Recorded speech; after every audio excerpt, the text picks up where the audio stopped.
Mehmonni ham o'zini odobi bor ekan. Mehmonga borgan insonga 4 ta narsa mustahab. Bilish kerak bo'lgan. Birinchi amal qattan joy ko'rsatilsa, o'sha joyga borib o'tirishlik. Ikkinchisi, xonadonni egasi qachon ijozat beradigan bo'lsa, xonadonni egasining ijozati bilan chiqib ketishlik. Uchinchisi, oldingizga nimani qo'yadigan bo'lsa rozi bo'lishlik. To'rtinchisi, chiqayotgan paytda xonadonni haqqiga duo qilib ketishlik. Bu mustahab amallardan, mehmonga kelgan odamning odoblaridan bo'lsin deyilgan. Bir xil paytlarda achchiq bo'lsa haqiqat, aytishga majburmiz. Hatto o'tirganimizni ham o'zimiz unutib qo'yamiz. Mehmonga borganda mehmonning odobini bilmaydigan odamlar.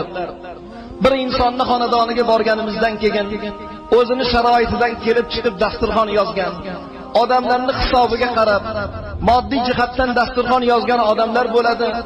O'tirgan joyimizdan buyruq qiladigan insonlarning toifasi bor. Garimdoring bormi? Paloning bormi? Ko'k choyni olib keling, palonni olib keling deb odamlardan shu narsani talab qiladigan insonlar bor. Xonadonda bo'lsa, yolg'iz bo'lsangiz, o'zingizning uyingizda bo'lsa, bunaqangi iltifotlarga hech qanaqangi tijoriy joyi yo'q. Lekin birovning uyiga borgan paytingizda buyruq berib turib, falon narsani olib kelgin dishlik mehmonning odoblariga zid bo'lgan amallardan bittasi bo'lar ekan. Shu narsalardan yana salafi solihinlardan qilingan rivoyatlarda bir odamni mehmonga taklif qilganlarida aytgan ekanlar. Meni shartim bor. Agar shu shartlarga ko'nadigan bo'lsang, men seni mehmoning bo'laman. Alima shartlar deganlarda ortiqcha takalluf bo'lmasin. Uchinchisi, ya'ni baxillik qilmaysan. Ikkinchisi, uchinchisi, ya'ni zulm qilmay, jabr qilmaydigan holatda bo'lasan. Agar shu shartga ko'nsang, men seni mehmoning bo'laman degan ekanlar. Shunda savol qilgan ekanlarki, taqsir, men tushunolmadim. Ortiqcha takalluf deganda nimani tushunamiz? Ortiqcha takalluf deganda xonadoningda yo'q narsa bilan maqtanmagin. O'zing yo'qsan, imkoniyating yo'q.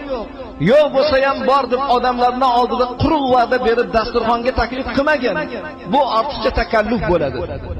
Baxillik qilmagin degan so'zimning ma'nosi bor narsangni bekitmagin. Mehmon kelgandan keyin mehmonning hurmati uchun dasturxonga qo'yishlik, qo'yadigan narsaga baxillik qilmaslik. Jabr qilmagin degan so'zimning ma'nosi bola chaqani rizqini qiyib turib, nafaqaga ahli ayol bo'lgan, xonadonni ta'minlash farz bo'lgan, mehmonni chaqirish farz emas.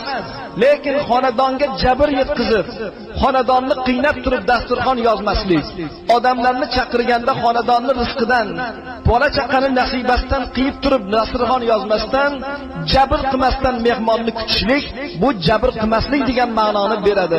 Agar mana shu narsalarga ko'nadigan bo'lsang, men seni mehmoning bo'laman degan gapni aytgan ekanlar. Va shu bilan birgalikda o'sha qoidalarga amal qilishni o'sha odamlarga ta'kid qilgan ekanlar.